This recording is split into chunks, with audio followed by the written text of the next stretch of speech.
बिस्मिल्लाहिर्रहमानिर्रहीम। अस्सलाम वालेकुम नाज़रीन, आप यूट्यूब चैनल देख रहे हैं। मैं इमरान खान हूँ। सऊदी अरब इस वक्त जंगज़दा मुल्क बना हुआ है। उनकी ऑयल की रिफाइनरीज खतरे में है। अब नए हुरमज़ बंद है, उनकी तजारत भी बंद है। सऊदी अरब के अंदर बम भी गिर रहे हैं और सऊदी अरब के अंदर कारोबारी ज़िंदगी मुअत्तल है या ख़राब हुआ है।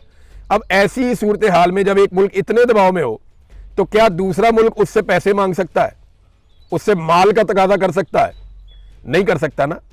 ये इखलाकी नुक्ता नज़र से भी जायज़ नहीं है और किसी भी हवाले से आप देखें तो जायज़ नहीं है।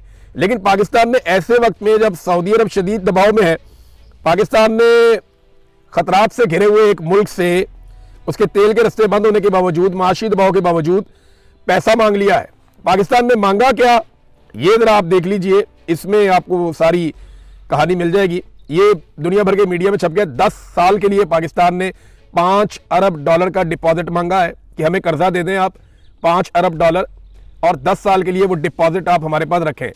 अच्छा, याद रखिएगा सऊदी अरब का पहले ही पैसा पाकिस्तान के पास है, तो बहुत मुमकिन है ये वही पैसा जो है उसको 10 साल के लिए पाकिस्तान कह रहा है कि आप इसको हमारे अकाउंट में रहने दें, पैसे को आप ये पैसा अगले 10 साल तक हमारे अकाउंट से ना निकालें। 8 चीज़ें मांगी है पाकिस्तान ने सऊदी अरब से, जो 2 बड़ी चीज़ें मैं आपको बता देता हूँ। नंबर 1 तो ये है कि 10 साल के लिए $5 अरब आप हमारे कौमी खजाने में जमा रहने दें। नंबर 1, ये को पैसा हमें वो दे नहीं देंगे लेकिन हमारे कौमी खजाने में जमा रहेगा। नंबर 2, $5 अरब की तेल की सहूलत हमें दी जाए, यानी में जो उधार तेल देता है सऊदी अरब उसकी मिकदार जो है वो $5 अरब तक कर दे। पहले मेरे ख्याल में $1.2 अरब थी, किसी दौर में ये $2 अरब भी थी, लेकिन अब पाकिस्तान ने डिमांड किया कि $5 अरब का तेल, तो ये $10 अरब की पाकिस्तान ने सहूलत मांगी है और ये उधार है। ये वो पैसा नहीं है जो सऊदी अरब देगा और पाकिस्तान का हो जाएगा। ये एक उधार पैसा है जो पाकिस्तान मांग रहा है। देखिए पाकिस्तान ने करना क्या है, क्या लड़ाई में वाकई उतर जाना है? पूरे पाकिस्तान में लोग एक ही सवाल पूछ रहे हैं ना, पाकिस्तान के पास रास्ता ही कोई नहीं है। आप गौर करें ना, पाकिस्तान एक ऐसे दोराहे पे खड़ा है जहां एक तरफ आर्जी फायदे हैं और एक तरफ मुस्तकिल खतरात हैं। यानी आर्जी फायदा आप ये उठा सकते हैं कि थोड़ा पैसा ले लें, अपनी इकोनॉमी को स्टेबल कर दें, सऊदी अरब के साथ खड़े हो जाएं, और मुस्तकिल खतरात ये है कि फिर आपका एक पूरा बॉर्डर और वल्नरेबल हो जाएगा। आपने इंडिया के बॉर्डर के साथ कभी नॉर्मलाइजेशन नहीं होने दी, ना इंडिया ने होने दी। अब अफगानिस्तान के साथ भी आपका वही पंगा है, रोजाना लड़ाई हो रही है। अब ईरान के साथ भी अगर आप ये करेंगे तो पाकिस्तान का कोई एक बॉर्डर भी महफूज नहीं रहेगा। सिर्फ चाइना का छोटा सा बॉर्डर है और वो महफूज होने की वजह यह है कि हमने उनके पैसे देने हैं। अगर हमने उनके पैसे ना देने हो, वो भी एक दिन आएगा चाइना कहेगा गवादर हमारे हवाले करो भाई, जो पैसा तुमने लिया हुआ है, इतनी बड़ी अमाउंट आपने $60 अरब के आप चाइना से कर्जे ले रहे थे डेवलपमेंट के नाम पे, अब वो पैसा वापस तो करना है। अगर आप पैसा वापस नहीं करेंगे तो क्या देंगे उन्हें?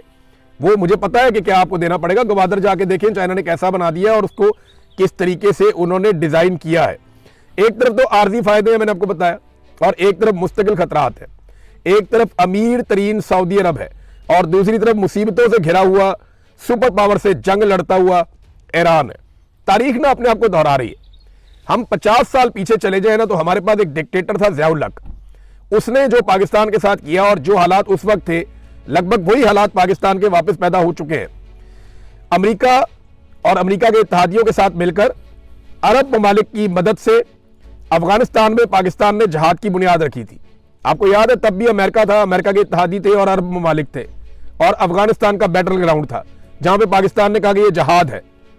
उस लड़ाई में पाक फौज, तालिबान, अरब और अमरीकियों ने एक साथ मिलकर शाना बशाना ये लड़ाई लड़ी थी और बाद में उन्हीं तालिबान ने, जिनको तैयार किया गया, अफगानिस्तान के तमाम धड़ों को शिकस्त देकर इक्तदार पर कंट्रोल हासिल कर लिया था। आज एक मरतबा फिर पाकिस्तान वही खड़ा है। आज ईरान में रजीम चेंज करना मकसद है और उसके लिए एक बार फिर अरब ममालिक, पाकिस्तान, अमेरिका, इसराइल, उनके इत्तेहादी, वो सारे फिर उसी मुकाम पे दोबारा से खड़े हैं। तब भी बहुत सारे जर्नैल और सियासतदान अमीर हो गए थे। आज भी इम्कान है कि बहुत सारे जर्नैल और सियासतदान अमीर हो जाएंगे। तब भी पाकिस्तान में गैर आईनी हुक्मरान थे और उनको और उनके इक़दाम को तहफ़्फ़ुज़ मिल गया था। ज़ियाउल हक था ना, ज़ियाउल हक को और उसके इक़दाम को तहफ़्फ़ुज़ मिल गया था इस वफादारी के बदले में। आज भी पाकिस्तान में गैर आईनी हुकूमत है, एक डिक्टेटरशिप है, आसिम मुनीर साहब कंट्रोल करते हैं, तो इनको भी तहफ़्फ़ुज़ मिल सकता है। वही मामला आज भी है। तब भी पाकिस्तान ने अपनी एक लंबी सरहद हमेशा के लिए कुर्बान कर दी थी और एक मुस्तकिल खतरा ले लिया था, और आज भी पाकिस्तान की एक और सरहद गैर महफूज होने की तरफ जा रही है और यही खतरा बदस्तूर मौजूद है। तो पाकिस्तान को बड़े होश के साथ फैसला करना पड़ेगा लेकिन फैसला तो हो चुका, पार्लियामान में डिस्कस ही नहीं किया। यानी जब पाकिस्तान सऊदी अरब के साथ दिफाई मुआहदा करने जा रहा था तो पार्लियामान में पाकिस्तान ने डिस्कस नहीं किया।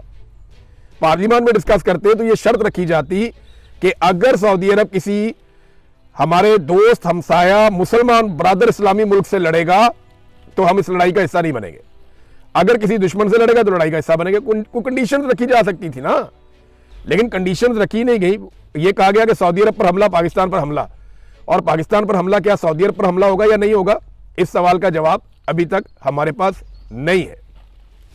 हाँ, लेकिन एक बात है, अब इसको ना हमारे मौलवी, ये जो दरबारी मौलवी हैं पाकिस्तान के अंदर बेशुमार, ये इसको मक्का और मदीना की हिफाजत करार देंगे। वो कहेंगे जनाब कि हम तो हरम की हिफाजत के लिए जा रहे हैं, एक हूं मुस्लिम हरम की पासबानी के लिए, नील के साहिल से लेकर ताबका के काशगर।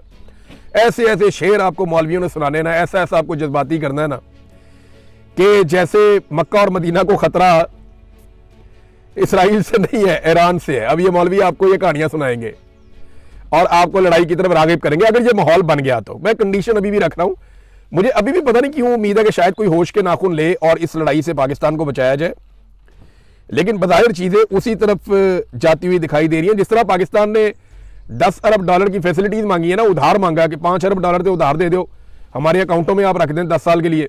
कुछ और चीजें भी मांगी हैं, IMF के वाले से भी मदद मांगी है, और साथ में 5 अरब डॉलर का उधार तेल भी आप हमें दे दें, फैसिलिटेट कर दें।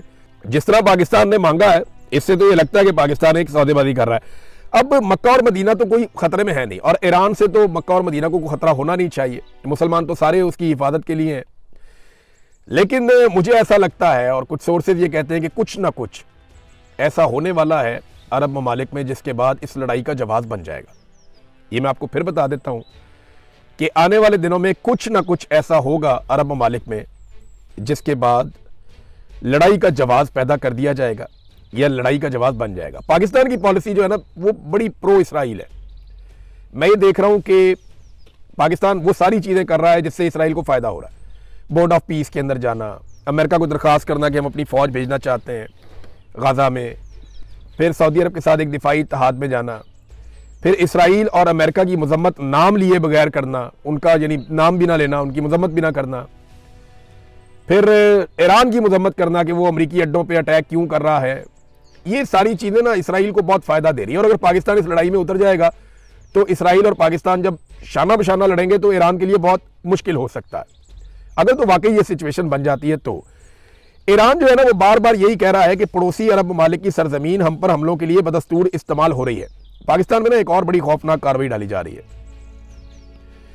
कुछ नए अकाउंट्स बने हैं पाकिस्तान में सोशल मीडिया पे, ये जरा आपने गौर करना है और आपने देखना है, क्योंकि जो हमारे दोस्त एनालिसिस करते हैं उन्होंने ये रिपोर्टें बना ली हैं। मेरी टीम ने भी मुझे आगाह किया है कि बहुत सारे सोशल मीडिया पे नए अकाउंट्स बने हैं और ये शिया सुन्नी फसाद पाकिस्तान में फैलाने की कोशिश कर रहे हैं, और ये गुज़िश्ता चंद दिनों के अंदर सामने आए हैं, और ये दर्जनों की तादाद में एक एक अकाउंट ट्वीट्स कर रहा है और शिया सुन्नी फसाद पाकिस्तान में फैलाना चाह रहा है। अब तक के लिए इतना ही। अपना ख्याल रखिएगा, अपने चैनल का भी। अल्लाह हाफ़िज़।